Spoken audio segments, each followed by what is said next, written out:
Yo, what's going on, guys? It's TSTG over here, and today I'm going to be reviewing these three cards that we've gotten on stream for Bruce, and I've also playtested them, and I'm here to tell you guys about my thoughts on them. And yeah, let's get right into it. So for the Vanguard, first of all, it solved the whole entire deck's problem of it being a great turn 4 deck. Although if you go first, when you enter Final Rush, you don't really do as much other than relying on Megans or maybe even Edens to just help you get that extra 5k until the end of your opponent's turn. And she just gets 10k when she swings if she's in Final Rush, is pretty good.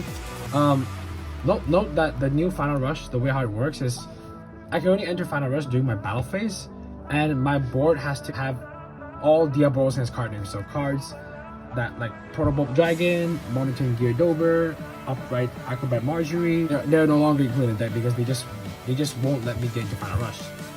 But yeah, that is basically like named locked, but it's okay because it kind of pays off very well. Even if you go first and then you have two of these, like, or maybe even any of these units on the board, they still get their benefits. And since Final Rush activates until the end of your opponent's turn, cards like Diabolos, Stephanie, and Ivanka are gonna be able to give pressure at the start. Yes, on the Real Dress season 2 episode 1, Danji put Stephanie right behind Bruce. So because Stephanie is a continuous effect, and as long as Final Rush is active, she gives Bruce 18k until the end of your opponent's turn. So basically, Bruce is going to be sitting there for 18k unless if your opponent plays like Eugene or something that just can like snipe it.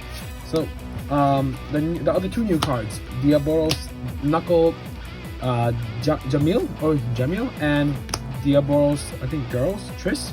So she's basically just a 13k beach stick or a 10k shield in hand, and Jamil is basically a 20k beach stick and a 10k shield in hand.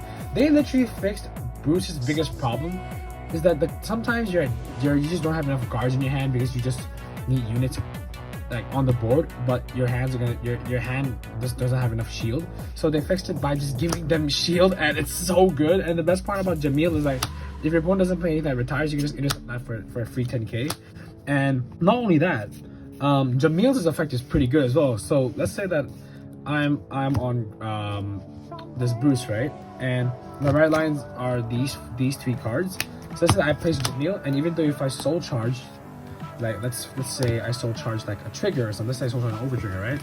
I can still call Steve or Richard, and either of them will get 5k as long as I enter Final Rush. So Jamil is actually a pretty good card, but I've seen some people actually running either one of these two or just probably Leonard's in the right line, so that when you use Jamil's effect and call it, High Blast it, and then just call an Eden or a Megan to just enter Final Rush with this setup. Is actually pretty alright. It doesn't really, I'm not sure if it's good, but I mean, until then, I think I'm just gonna stick with the original random because this helps me draw a card and gives me a soul.